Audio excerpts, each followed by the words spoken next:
মারকাটারি সিদ্ধেশ্বর আর তার পালোয়ানদের একেবারে কুপকাত করে দিয়ে জিতে গেল ময়ূকের টিম আর জেতালো পুতুল টিটিপি।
চোখ খোল।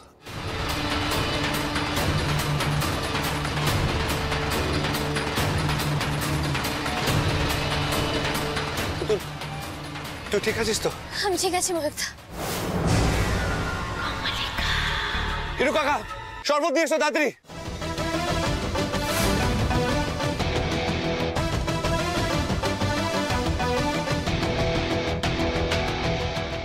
ময়ূকদা,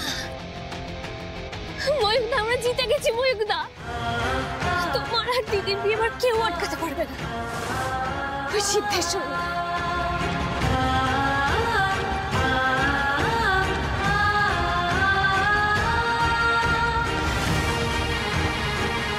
আমি জানতাম পারবি না, আমি জানতাম তুই পারবি, কিন্তু আমার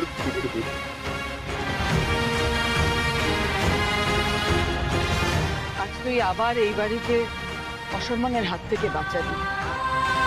তোর জন্য আজ একটা ভালোবাসা বেঁচে গেল।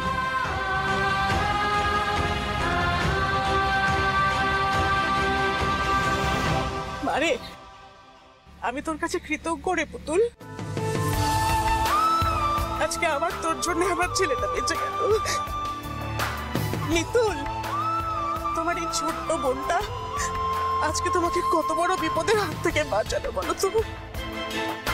তোমাদের বিয়ের পাকা কথা পাকা হয়ে গেল, আর কোনো ভয় নেই না।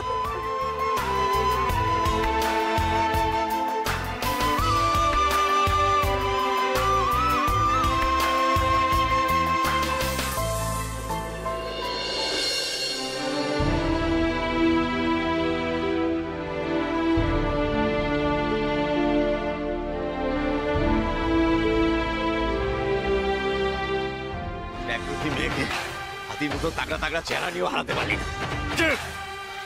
নাতি কোথায় শুধু খালি কামতা কামতা শরীর গুলাই করেছিস। লাথি মেরাবি, লাথি মেরে কি করবো দাদা, সারা খেলাতে পেটটা খালি গুড়গুড় গুড়গুড় করছিল।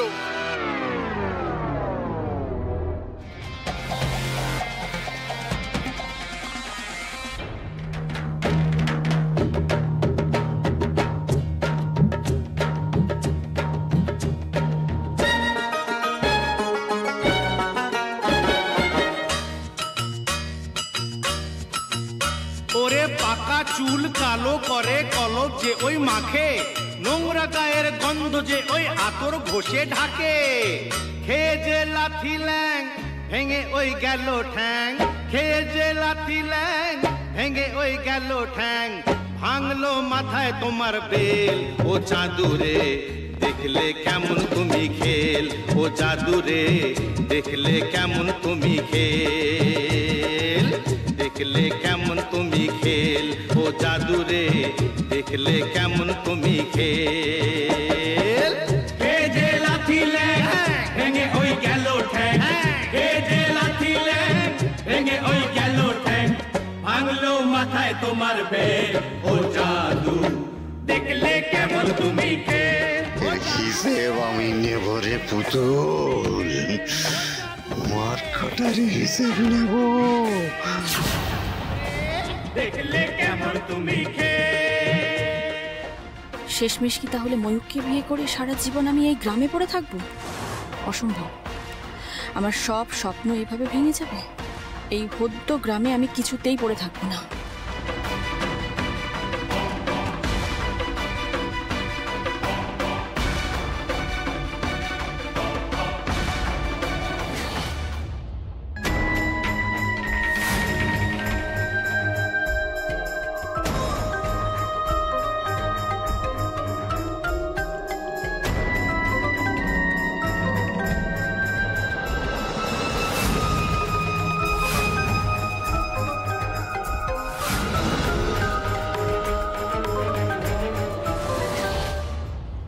Hello darling.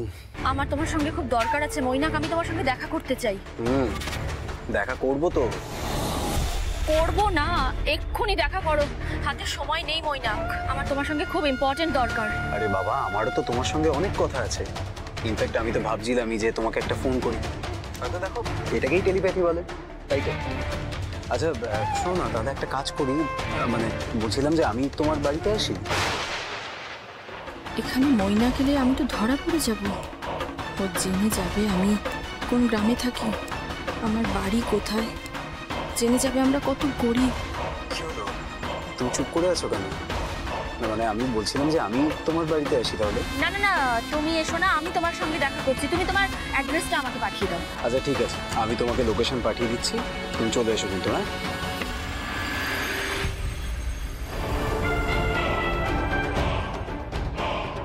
কেউ দেখছে না তো?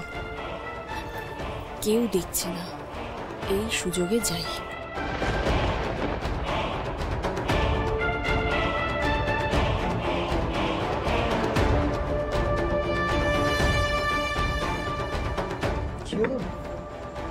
কি হলো ব্যাপারটা? মানে আমি যা যা কথা বলছিলাম সেগুলো তুই শুনছিলিস? সেগুলো তুই আড়ি পেতে শুনছিলিস, তাই তো? মানে না না না, কিউরিয়াসিটি, কৌতূহল। কিসের কিসের এত কৌতূহল? কিসের এত কৌতূহল বল? কিসের? একদম চুপ, কোন কথা নয়। তুই কিন্তু ভুলে যাস না যে আমি কে। হ্যাঁ, আর তোকে কোথা থেকে কোথায় এনে দাঁড় করিয়েছি সেটাও ভুলে যাস না। আর এই যে দুটো চারটে লোকের সাথে মিশে যে টাকা ইনকাম করছিস না, সেটাও কিন্তু আমার জন্য। হ্যাঁ, আর এই তোর কিউরিয়াসিটি, কৌতূহলটা, এটা না এটা না, এটা আমার পছন্দ না, এটা ভালো লাগে না। বুঝতে পেরেছিস? বুঝতে পেরেছিস? তোর অকাত, তুই তোর এই অকাতে থাকবি। বুঝতে পেরেছিস? যা যা যা যা যা, ভালো লাগছে না, যা যা যা, ভালো লাগছে না, যা যা যা যা যা। কি হলো? তোকে যেতে বললাম।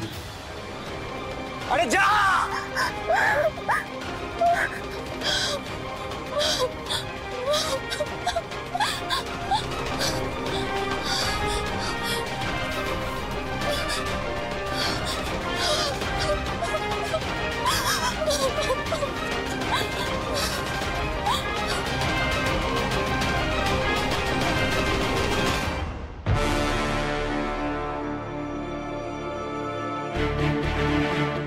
বলছি যে ক্যালকাটা ক্যাফেতে এসো, ঠিক আছে?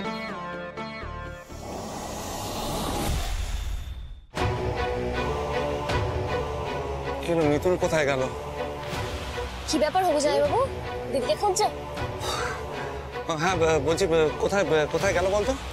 দিদি বোধহয় লজ্জায় বাড়ি পালিয়েছে, কদিন পরেই তো বিয়ে তোমাদের।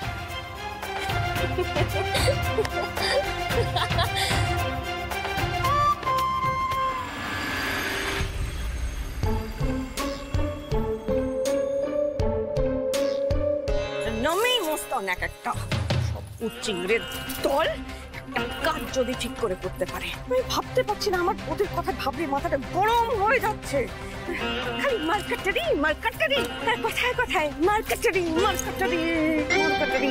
ইচ্ছে করছে একটা কাটারি নিয়ে এক কোপে নাকগুলো সব কেটে দিয়ে আসে। সত্যি এই জন্য এদের কিচ্ছু হয় না, এদের সারা জীবন এই গায়ে পচে পচে মরতে হবে। কাজে বেড়ায় লবডঙ্ক অষ্টরম্বা এক একটা। এদেরকে খালি কারি কারি টাকা দিয়ে পুষতে হবে। এদের পোশাক চেয়ে আমার মনে হয় চিড়িয়াখানার জন্তু জানোয়ার পোশাক অনেক বেটার। অন্তত কাজে তো করে দেখাবে। শোনো না, বলছিলাম এটা একটু খেয়ে নাও। এটা কি? এটা ভালো জিনিস, আমি দিচ্ছি তো, খাও, খেয়ে দেখো। বিরক্ত করো না আমাকে প্রেম, ভালো লাগছে না সবাইটাকে। শোনো, আমি তোমাকে একটা কথা বলে দিচ্ছি। ওই মিতুল কিছুতেই বউ হয়ে এই বাড়িতে ঢুকবেন না। সেটা তো অনেক দূরের কথা। এই বাড়িতে যে ঢুকবে সে আমার হাতে পুতুল হয়ে থাকবে। পুতুল মানে পুতুল টিটিপি? পুতুল মানে পুতুল পুতুল, ডল ডল। ও ডল মানে তোমার মতো বেবি। আমার বেবি। তোমার ফোন কার ফোন গো?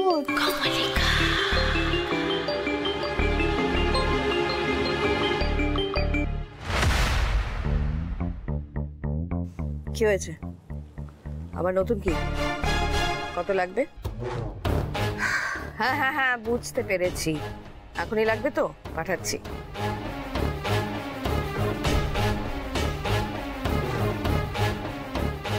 কার সাথে কথা বলছিলে? কাকে টাকা পাঠাচ্ছ?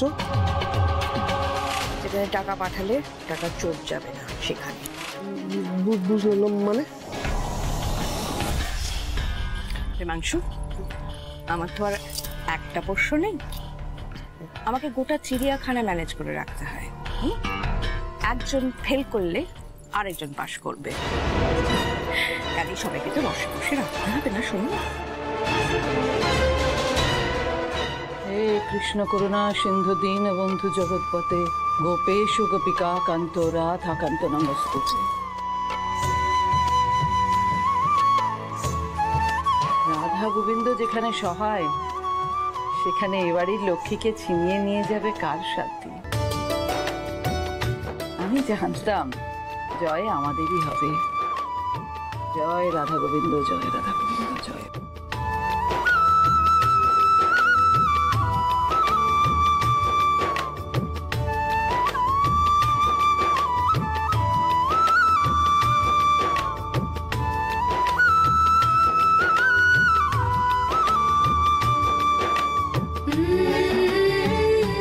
বৌমা দাও তাপ দাও। দেখি ময়ূক, ভালো থাকো, ঈশ্বর মঙ্গল করুন। আমার ছেলেটা যেন ইতিহাসের সেই রাজা, আজকে নিজের শত্রুদের বিরুদ্ধে লড়াই করে নিজের রানীকে একেবারে ছিনিয়ে নিয়ে এসেছে। কিন্তু সেনাপতির কথা ভুললে চলবে না। পুতুল ও যদি ওইভাবে সিধুদের দলের বিরুদ্ধে রুখে না দাঁড়াতো তাহলে কিন্তু জয় আসাটা কঠিন হয়ে যেত।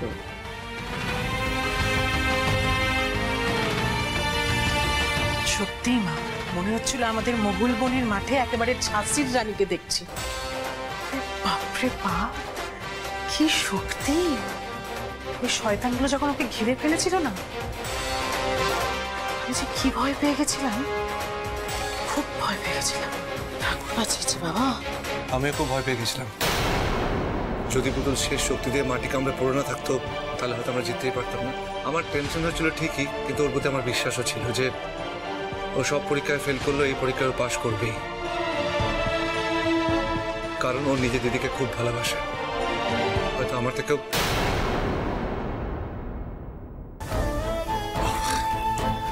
ঠাম্মি বলছিলাম, আমার কি মনে হয় বলো তো, পুতুলকে একটা কোনো স্পেশাল গিফট দেওয়া উচিত, তাই না? নিশ্চয়ই দেব। শাড়ির দোকানে আছে আর সঙ্গে শেখরাও কইতে আছে আপনি নাকি ওগো আসতে কইছিলেন। ও হ্যাঁ তাই তো, আজকেই তো আমি আসতে বলেছিলাম, ভুলেই গেছি। মা চলো শাড়িগুলো পছন্দ করে নিই, সময় তো আর বেশি নেই। আমার রাজা মশাই তো এবার ধুমধাম করে রানীকে ঘরে আনবে। রানীকে আমি আমার মনের মতো করে সাজাতে চাই, তার জন্য তো সেরা জিনিসটা আনতে হবে নাকি? চলো বড় বৌমা যাই।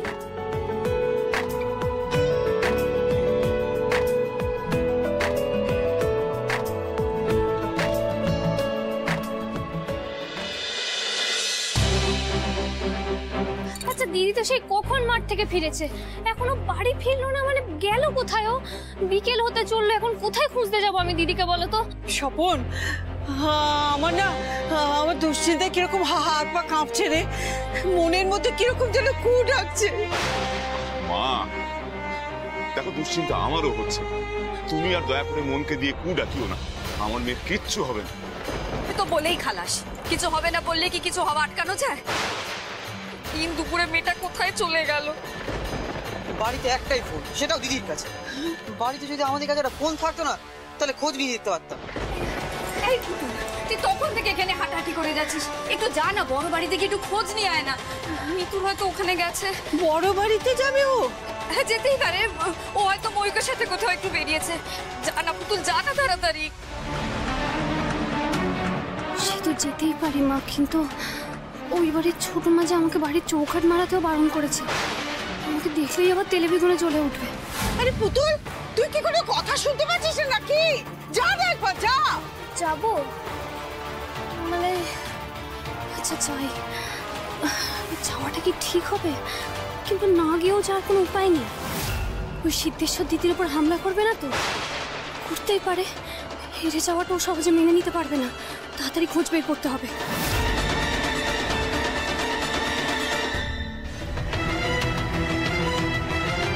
জুবান, হ্যাঁ বাবা বলো। একবার মিতুলের পড়ার জায়গাগুলোতে খোঁজ নে তো, দেখ না যদি ওখানে গিয়ে থাকে। হ্যাঁ ঠিক আছে, যাই।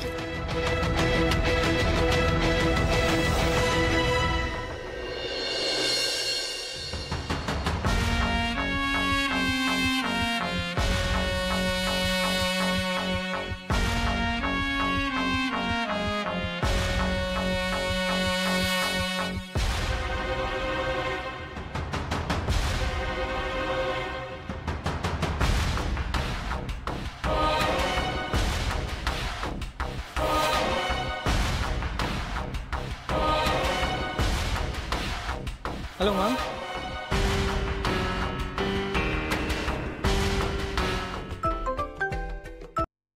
হাই, আমি তো পৌঁছে গেছি, বাট তুমি কোথায়? পৌঁছে গেছো? গ্রেট। আচ্ছা শোনো না বেবি, তুমি জাস্ট একটু ওয়েট করো, আমার না একটু দেরি হবে, আমি পৌঁছাচ্ছি। হ্যাঁ এত আওয়াজ হচ্ছে কেন বলো তো? তুমি কি কোনো বাইকে আছো? তোমার গাড়ি কোথায়? না না, আওয়াজ না, মানে আওয়াজটা তো গাড়িতেই হচ্ছে, সেই জন্যই তো গাড়িটা সার্ভিসিং এ নিয়ে এসেছি। তোমায় বললাম না, দেখো আফটার অল আমার বেবিকে নিয়ে লং ড্রাইভে যাব, সেই জন্য গাড়িটা তো ঠিক করতে হবে। আচ্ছা ঠিক আছে, তাড়াতাড়ি এসো। অফকোর্স। দেখো আমি জানি তো, তোমার মতো সুন্দরী মেয়েদের ওয়েট করালে ভগবান পাপ দেন।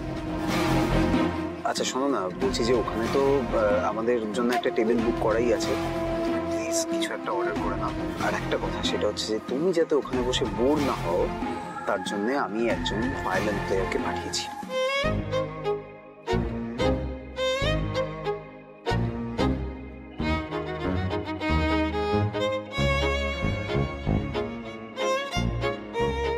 তুমি এনজয় করো, আমি এক্ষুনি এসেছি, ঠিক আছে?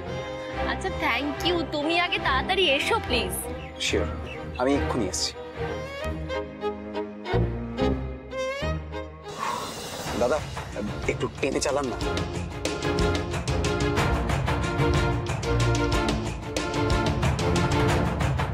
ম্যাডাম, আপনার জন্য এই টেবিলটা রিজার্ভ করা আছে, প্লিজ কাইন্ডলি আসুন। Thank you. You most welcome. আপনার জন্য স্যার স্পেশাল স্প্রিং ওয়াটার দিতে বলেছেন।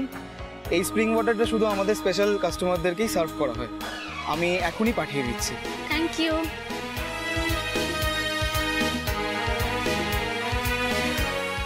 বাবা, রেস্টুরেন্টে বড় টেবিল বুক করেছে, স্পেশাল স্প্রিং ওয়াটার অর্ডার করেছে, ভায়োলিন প্লেয়ার ভাড়া করেছে, মনে হচ্ছে জলে বড় মাছই ফেসেছে। ওই গেও ময়ূকের থেকে এই ছেলেটা বেটার অপশন মনে হচ্ছে। বিয়ে যদি করতে হয় তাহলে একেই বিয়ে করবে। এটা একদম পিওর স্বর্ণচুরি।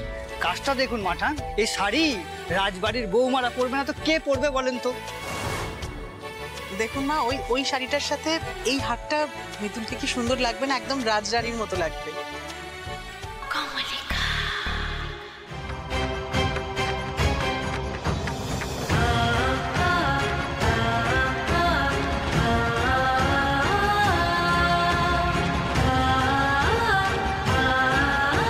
বলছি হ্যাঁ গো, শুধু হার এনেছো? সব গয়না কোথায় সেগুলো দেখো। মা জাননি আপনি কি যে বলেন না, নতুন বইয়ের জন্য একটা ভালো সেট এনেছি। বাপ রে বাপ, কিসব নাম! মাঠান বলছি এইসব গয়না আমার আছে? আসলে আমি তো ভুলে যাই, তাই জিজ্ঞেস করছিলাম। বড় বৌমা, তুমি এমন শাড়ি বাছো যেটা একদম সেরার সেরা হবে, যাতে বিয়ের আসরে একদম তাক লেগে যায় সবার। আবার মিতুল আধুনিক মেয়ে, ওরও যেন পছন্দ হয়। বাবা, ভিখিরি ভিক্ষে নেবে, তার আবার ভালো মন্দ পছন্দ অপছন্দ। হাওয়াতে ঘরের মেয়ে, যেখানে ভাত দিলে চেটে পুটে খায়, সেখানে পোলাও কালিয়া খাওয়ানোর আয়োজন হচ্ছে। কি বলতে চাইছো তুমি মেজো বৌমা? ও, আপনি তো আবার আমার সব কথা বুঝতে পারেন না। আসলে কি করবেন বলুন, আমি কলকাতার মেয়ে তো, তাই আমার কথা একটু ধার তো থাকবেই। না মানে বলছিলাম যে যাদের বাবা গ্রামের হাট বাজার থেকে সস্তা শাড়ি কিনে মেয়েদের লজ্জা থাকে, সেই মেয়েদের শরীরে জামদানি, তারপরে স্বর্ণচুরি, তারপরে বালুচুরি, জারদোজি শাড়ি তো অনেক বড় ব্যাপার, তাই না? তাদের আবার পছন্দ আবার অপছন্দ। মেজো বৌমা, এ বাড়িতে কার জন্য শাড়ি কেনা হবে, কত টাকার শাড়ি কেনা হবে, কে পছন্দ করবে, সেসব সিদ্ধান্ত আমি নিই। এক্ষেত্রে তোমার মতামত দেয়া মানে অনধিকার চর্চা।